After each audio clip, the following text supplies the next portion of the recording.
Mga kaagoy, gumawa pala tayo ng homemade luncheon meat na kinakain nga natin tuwing umaga at gabi. Napakadali lang pala gumawa ng luncheon meat, mga kaagoy, na pwede nyo nga itong gawin sa bahay nyo. Maraming luncheon meat nga ang nagawa nga natin dito, mga kaagoy. At talagang itsura pa lang ay talagang luncheon meat na ang datingan. Kung papansinin nyo, sobrang perfect nga ng pagkakagawa nga natin.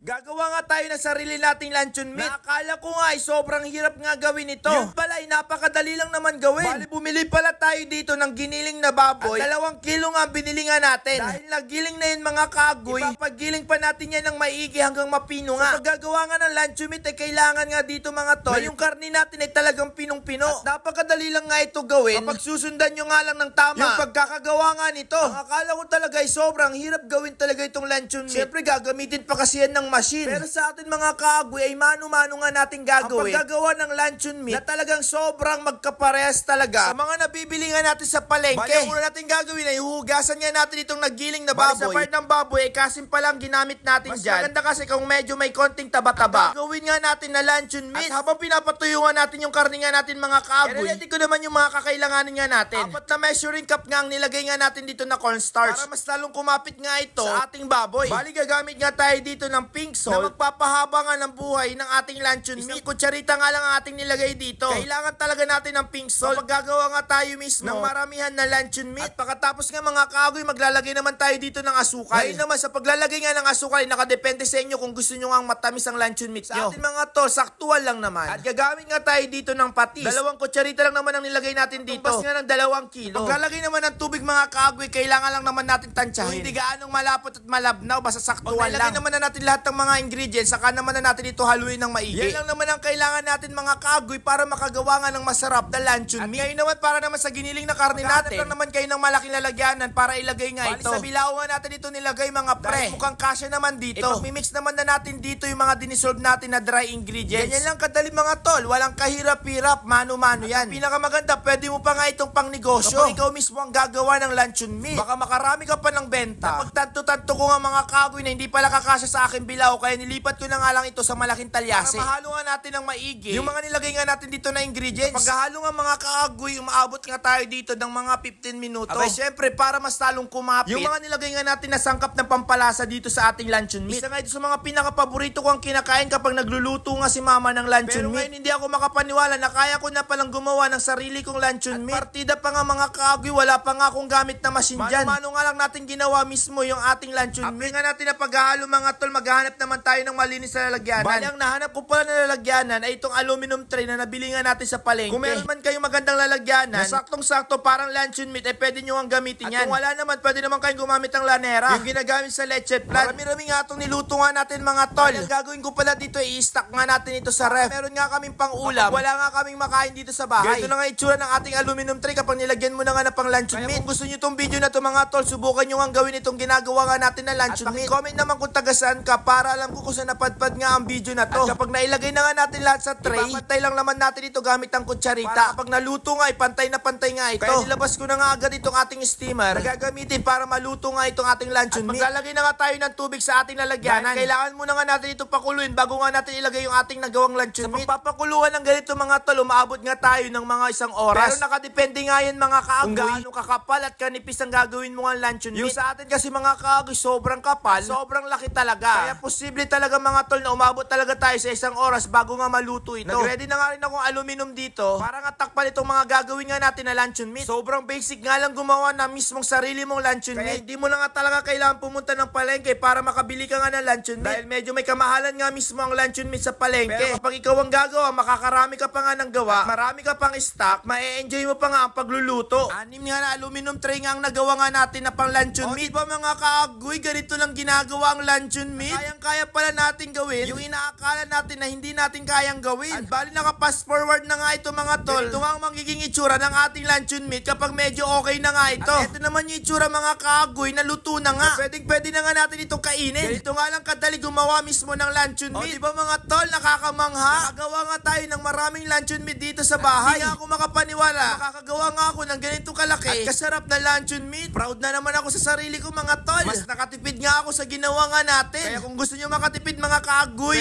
pwede nyo nga ito gawin sa inyong bahay. Hindi man masyadong pantay nga itong ating luncheon meat. Ang importante, nakagawa nga tayo. At ito nga yung itsura ng luncheon meat na ginawa nga natin at napiprito na nga natin ito. Kuha nga natin talaga yung luncheon meat na nabibili nga sa bayan. Diba mga kaagoy? Sobrang galing. Hanggang dito na lang muna. Kita-kits ulit tayo sa vlog. Agoy!